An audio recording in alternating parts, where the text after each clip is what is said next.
ಜನಗಳಿಗೆ ಈ ಬಾರಿ ಚುನಾವಣೆಯಲ್ಲಿ ನಾವು ಗೆದ್ದೇ ಗೆಲ್ತೀವಿ ಎನ್ನುವಂಥ ಒಂದು ವಿಶ್ವಾಸ ಕಾರ್ಯಕರ್ತರೇ ಸೃಷ್ಟಿ ಮಾಡಿರುವಂಥ ವಾತಾವರಣದ ಕಾರಣಕ್ಕೆ ಆಗ್ತಾ ಇರೋದನ್ನ ನಾವು ನೋಡ್ತಾ ಇದ್ದೇವೆ. ನಾನು ಉಡುಪಿಯಿಂದ ಇವತ್ತು ಬಂದಿದ್ದೇನೆ.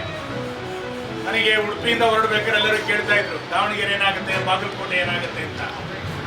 ಅಂದರೆ ಎಲ್ಲರ ಮನಸ್ಸಿನಲ್ಲಿ ಈ ಎರಡೂ ಚುನಾವಣೆಗಳು ಗೆಲ್ಲೇಬೇಕು ಅಂತೇಳಿ ಇಡೀ ರಾಜ್ಯದ ಕಾರ್ಯಕರ್ತರ ಮನಸ್ಸಿನಲ್ಲಿದೆ. ಈಗ ನಮಗೆ ಉಡುಪಿಗೂ ದಾವಣಗೆರೆಗೂ ಏನು ಸಂಬಂಧ ಇಲ್ಲ.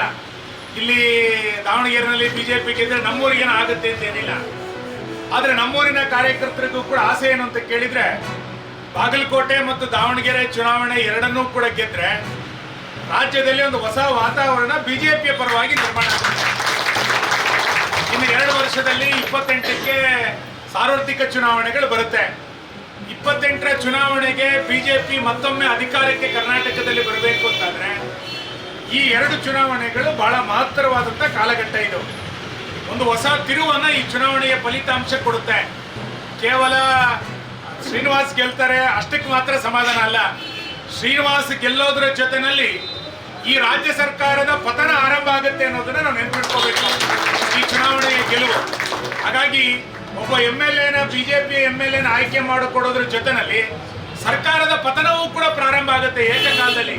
ಹಾಗಾಗಿ ನಾವು ಕೊಡುವಂತ ಒಂದೊಂದು ಓಟು ಕೂಡ ನಮ್ಮ ಆದಿಲ್ ಅವ್ರ ಜೊತೆ ಬ್ರೇಕ್ಫಾಸ್ಟ್ ಮಾಡಬೇಕು ಅಂತ ಬಂದಿದ್ದೆ. ಅವರು ನಮ್ಮ ಜೊತೆ ಕಾಂಗ್ರೆಸ್ ವಿರುದ್ಧ ಇಲ್ಲ. ಅವರು ಕಾಂಗ್ರೆಸ್ ಬಗ್ಗೆ ಎಲ್ಲೂ ಕೂಡ ನಾನು ಅಪಪ್ರಚಾರ ಮಾಡಲ್ಲ. ನಾನು ಆಲ್ರೆಡಿ ನಾಮಿನೇಷನ್ ಹಾಕ್ಬಿಟ್ಟಿದ್ದೀನಿ, ಮುಂದಕ್ಕೆ ಹೋಗ್ತಾ ಇದ್ದೀನಿ, ಎಲೆಕ್ಷನ್ ಮಾಡ್ತಾ ಇದ್ದೀನಿ. ನಾನು ನಿಮ್ಮ ವಿರುದ್ಧ ಮಾಡಲ್ಲ, ನಾನು ನಿಮ್ಮ ವಿರುದ್ಧ ಮಾತಾಡಲ್ಲ. ನೀವು ಬಂದಿದ್ದೀರಾ, ನಿಮ್ಗೆ ಗೌರವ ಕೊಡ್ತೀವಿ ಅಂತ ಹೇಳ್ತಾರೆ. ಬಟ್ ನಾನು ರಿಕ್ವೆಸ್ಟ್ ಮಾಡ್ಕೊಂಡಿದ್ದೀನಿ, ನನ್ನ ತಮ್ಮ ಇದ್ದಂಗೆ ಬರಬೇಕು, ನಮ್ಮ ಜೊತೆ ಸೇರ್ಕೊಬೇಕು ಅಂತ ನಾನು ರಿಕ್ವೆಸ್ಟ್ ಮಾಡಿದ್ದೀನಿ. ಮುಂದೆ ನಾನು ಇಡೀ ದಾವಣಗೆರೆ ನಮ್ಮ ಮುಸಲ್ಮಾನ್ ಸಮಾಜಕ್ಕೆ ಹೇಳೋದು ಇಷ್ಟೇ, ಒಂದೇ ಒಂದು ಮಾತು ಹೇಳ್ತೀನಿ. ಕಾಂಗ್ರೆಸ್ ಪಕ್ಷ ಈ ದೇಶಕ್ಕೆ ಸ್ವಾತಂತ್ರ್ಯ ತಂದುಕೊಟ್ಟಂಥ ಪಕ್ಷ. ಇವತ್ತು ನಾನು ಇಲ್ಲಿ ನಿಂತು ಮಾತಾಡ್ತಾ ಇದ್ದೀನಿ, ನೀವು ಅಲ್ಲಿ ಕೂಡಿ ಕೇಳ್ತಾ ಇದ್ದೀರಾ ಅಂದರೆ ಬಾಬಾ ಸಾಹೇಬ್ ಅಂಬೇಡ್ಕರ್ ಕೊಟ್ಟಂಥ ಸಂವಿಧಾನದಿಂದ ಮಾತ್ರ ಸಾಧ್ಯ.